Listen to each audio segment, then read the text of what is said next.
जय श्री कृष्ण। अपने पिछले अध्याय यानी अध्याय 16 में हमने दैवी तथा आसुरी स्वभाव का विषय लिया था। प्रस्तुत अध्याय यानी अध्याय 17वां का जो शीर्षक है वो है श्रद्धा के 3 विभाग, जैसा कि अधिकांश विद्वान मानते हैं। परंतु मेरे निजी विचार में इसका शीर्षक प्रकृति के 3 गुणों का प्रभाव या उनकी व्यापकता मुझे ज्यादा उचित प्रतीत होता है, क्योंकि भगवान कृष्ण इस अध्याय में श्रद्धा, भोजन, यज्ञ, तपस्या एवं दान, इन 5 विषयों में प्रकृति के 3 गुणों के प्रभाव एवं प्रकार का वर्णन करते हैं। इस अध्याय में कुल 28 श्लोक हैं। भगवान कहते हैं कि देहधारी जीव द्वारा अर्जित गुणों के अनुसार विभिन्न विषयों पर उनके भाव भी 3 प्रकार के ही होते हैं। जैसे 3 गुण होते हैं उसी प्रकार भाव भी 3 हैं। श्रद्धा के विषय में भगवान कहते हैं कि जो सतोगुणी व्यक्ति हैं वो तो देवताओं को पूजते हैं, और जो रजोगुणी हैं वह असुर गणों को यानी यक्षों, राक्षसों इत्यादि को, और जो तामसी व्यक्ति हैं वे भूत प्रेतों को पूजते हैं, या कहिए उनकी श्रद्धा इन पर होती है। अगर हम देखें तो हमारी श्रद्धा भी हमारे स्वभाव अनुसार बदलती रहती है।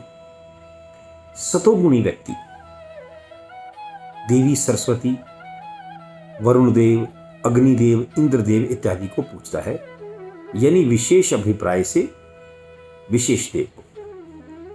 वर्षा नहीं हो रही तो इंद्रदेव की पूजा करें। ज्ञान चाहिए या आपके एग्जाम्स आ रहे हैं तो देवी सरस्वती की पूजा करें, और ऐसे ही किसी किसी विषय पर अग्निदेव की पूजा करें। तो इस प्रकार से विशेष अभिप्राय से विशेष देव को सतोगुणी व्यक्ति पूजते हैं। अब रजोगुणी व्यक्ति असुर गणों यानी यक्षों, राक्षसों जैसे यक्षराज कुबेर की धन के लिए पूजा की जाती है। बुरे ग्रहों के प्रभाव के लिए राहु केतु की पूजा करते हैं। आमतौर पर जो रजोगुणी व्यक्ति होता है वो व्यक्ति विशेष की पूजा को ज्यादा बल देता है। जैसे कि हम देखते हैं द्वितीय विश्व युद्ध के दौरान कलकत्ता का एक व्यक्ति था जो हिटलर की पूजा किया करता था, क्योंकि हिटलर ही द्वितीय विश्व युद्ध का मूल कारण था, और इसी विश्व युद्ध के कारण उस व्यक्ति ने अपने काले धंधे में काफी धन अर्जित किया था। इसलिए वह हिटलर की उपासना करता था, हिटलर की पूजा करता था, क्योंकि उसकी रोजी रोटी को चलाने वाला हिटलर था उसके भाव के हिसाब से। अब जो तमोगुणी व्यक्ति हैं वे भूत प्रेतों की पूजा करते हैं, जैसे वशीकरण मंत्र का जाप, मुठकरनी में क्या है, किसी व्यक्ति विशेष को मारने के लिए आप प्रेतों का आवाहन कर एक मुठ यानी गड़वी सी बनवाते हैं जो वहां जाकर उस व्यक्ति को मार देती है। तो मारन या मोहन मंत्र इत्यादि ये सारे इन कार्यों को करने के लिए, स्वार्थ सिद्धि करने के लिए जो तमोगुणी व्यक्ति हैं वो भूत प्रेतों की सहायता लेते हैं। किसी की इच्छा के विरुद्ध उसको वश में कर लेना, किसी स्त्री को अपने वश में कर लेना, उसके लिए किसी प्रेतात्मा का सहारा लेना, ये सारे तमोगुण के लक्षण हैं। आगे भोजन के विषय में भगवान कहते हैं कि सात्विक व्यक्ति आयु बढ़ाने वाले, शुद्ध करने वाले, बल, स्वास्थ्य, सुख व तृप्ति प्रदान करने वाले भोजन को पसंद करते हैं। ऐसा भोजन रसमय, स्निग्ध, स्वास्थ्यप्रद तथा हृदय को भाने वाला होता है। अगर हम इन शॉर्ट इसे कहें तो हेल्दी फूड या हाइजीनिक फूड। ऐसा अपने हेल्थ कॉन्शियस लोग जो हर चीज का बड़ा ध्यान रख के खाते हैं, ऐसे खाने को सात्विक खाना कहा जाता है। दूसरी ओर खट्टा, नमकीन, अत्यंत गर्म, मसालेदार, चटपटा, सूखा व जलन प्रदान करने वाला भोजन रजोगुणी व्यक्तियों को पसंद होता है।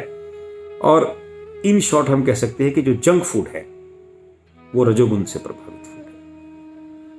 अब तमोगुणी व्यक्तियों को तो खाने से 3 घंटे पूर्व पकाया गया स्वादहीन, दुर्गंध युक्त, सड़ा गला, जूठा और अस्पृश्य वस्तुओं से युक्त भोजन ही प्रिय होता है, जिसे हम कह सकते हैं अनहाइजीनिक फूड।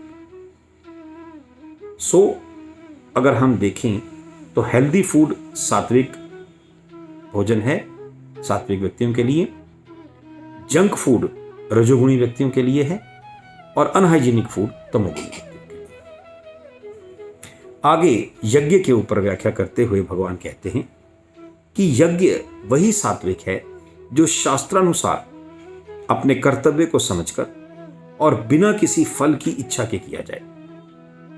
दूसरी ओर राजसी यज्ञ भौतिक लाभ के लिए या गर्ववश किया जाता है, किसी घमंड में या गर्व में आकर या अपने को कुछ फायदा पहुंचाने के लिए। जबकि श्रद्धाविहीन शास्त्रोक्त विधि के विरुद्ध बिना प्रसाद वितरण के या यज्ञ संपन्न करने वाले पुरोहितों को दान दिए बिना या बिना किसी पवित्र मंत्रोच्चारण के किया गया यज्ञ जो है वह तामसिक होता है। आगे तपस्या पर चर्चा करते हुए भगवान कृष्ण पहले तपस्या के प्रकार बताते हैं, जैसे मन की तपस्या, वचन की तपस्या, कर्म की तपस्या, और फिर इन तपस्याओं पर गुणों का, प्रकृति के गुणों का क्या प्रभाव पड़ता है ये बताते हैं। कृष्ण कहते हैं कि परमेश्वर ब्राह्मणों, गुणों, गुणीजनों, गुरुओं व अन्य व्यक्तियों की जो कि पूज्य व्यक्ति हैं उनकी पूजा करना और पवित्रता, सरलता तथा अहिंसा ही शारीरिक तपस्या है। दूसरी ओर सच्चे, प्रिय, लाभप्रद और दूसरों को क्षुब्ध ना करने वाले ऐसे शब्द व वचन बोलना और वैदिक साहित्य का अध्ययन करना यह वाणी की तपस्या है। तीसरे संतोष, सरलता, गंभीरता, आत्मसंयम एवं शुद्ध स्वभाव मन की तपस्या कही जाती है। अब इन पर बहुत प्रकृति के गुणों का प्रभाव कैसे पड़ता है। भौतिक लाभ की इच्छा ना करने वाले तथा केवल परमेश्वर में ही प्रवृत्त मनुष्यों द्वारा दिव्य श्रद्धा से की गई तपस्या सात्विक तपस्या कहलाती है। यानी कि ऐसे भाव से आप जो भी वचन बोलते हैं, जैसा कर्म करते हैं, जैसे विचार रखते हैं, वे सात्विक है। जो तपस्या घमंड तथा सम्मान, आदर एवं पूजा करवाने के लिए या अपनी वाहवाही करवाने के लिए की जाती है, ऐसी तपस्या रजोगुणी होती है। यह क्षणभंगुर और अस्थायी भी होती है। तीसरी तरफ मूर्खतावश, आत्म उत्पीड़न के लिए और औरों को हानि पहुंचाने के लिए जो तपस्या की जाती है वह तामसिक होती है। अब अगला विषय आता है दान। दान के विषय में बताते हुए भगवान कृष्ण ने इस अध्याय यानी अध्याय 17 के 20वें श्लोक में बड़ा सुंदर कहा है, दातव्यमिति यद दानम दीयते अनुपकारिणी देशे काले च पात्रे च तद दानम सात्विकम समृतम।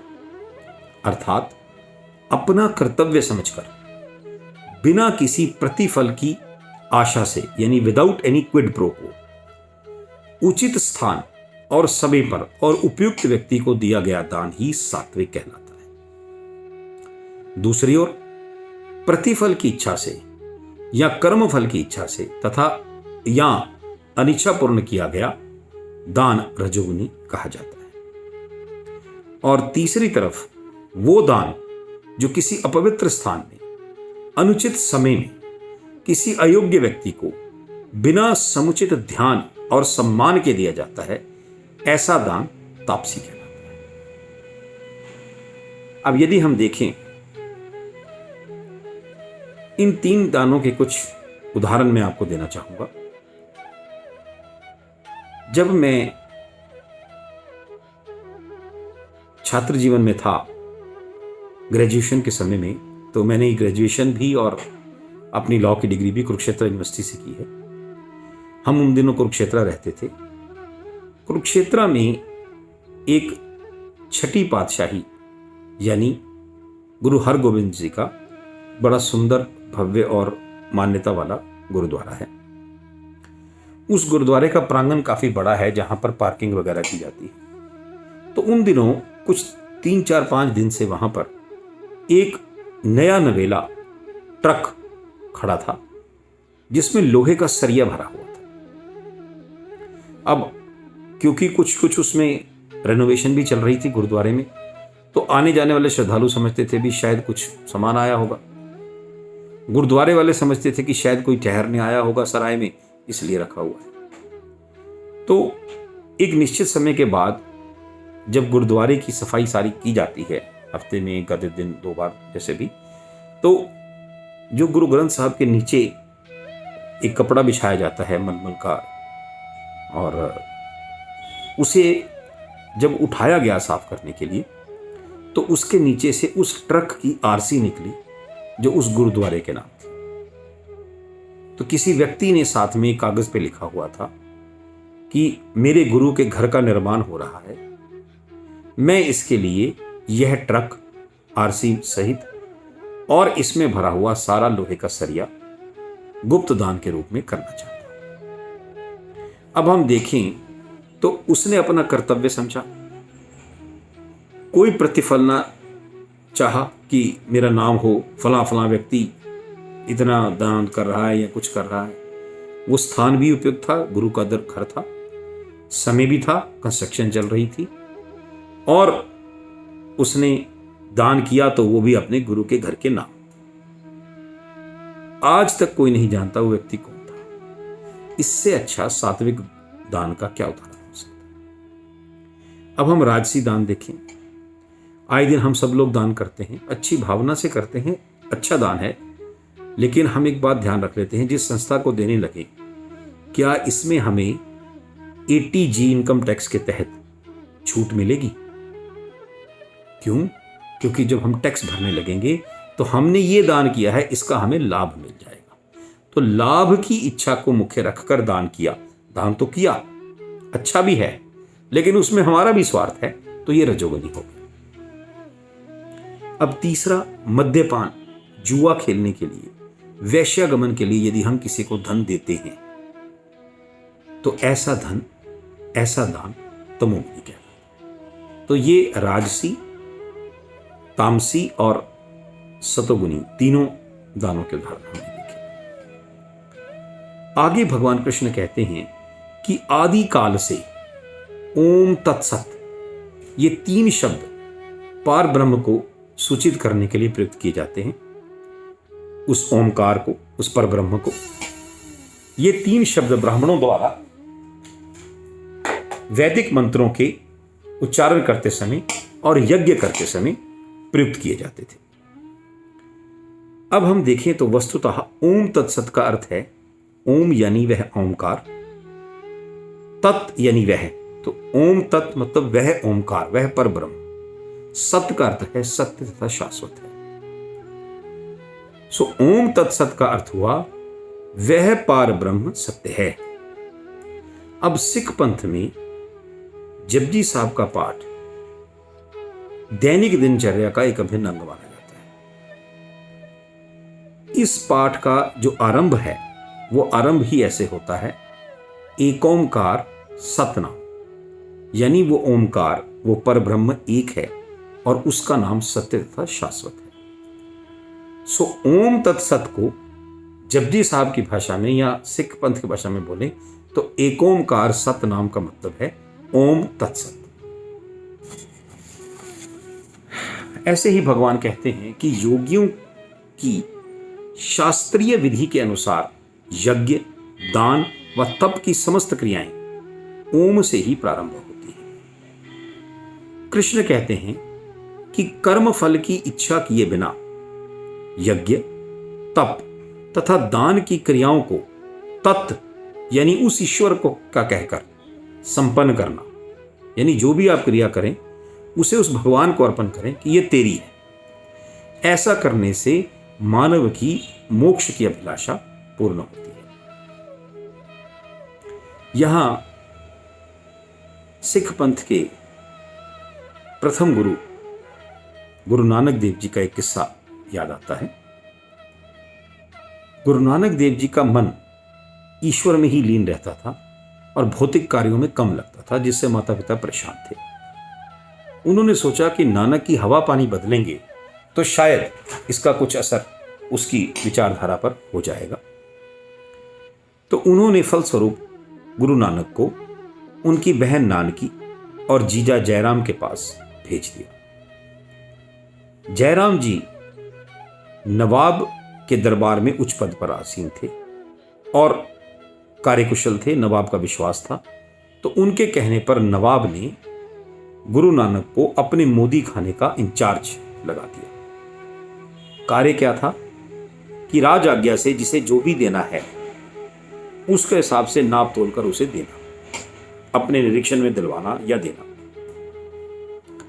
तो अब मोदी खाने में अपनी ड्यूटी गुरु नानक देव जी पूरी तल्लीनता से करते थे, मन ईश्वर में लगा ही होता था।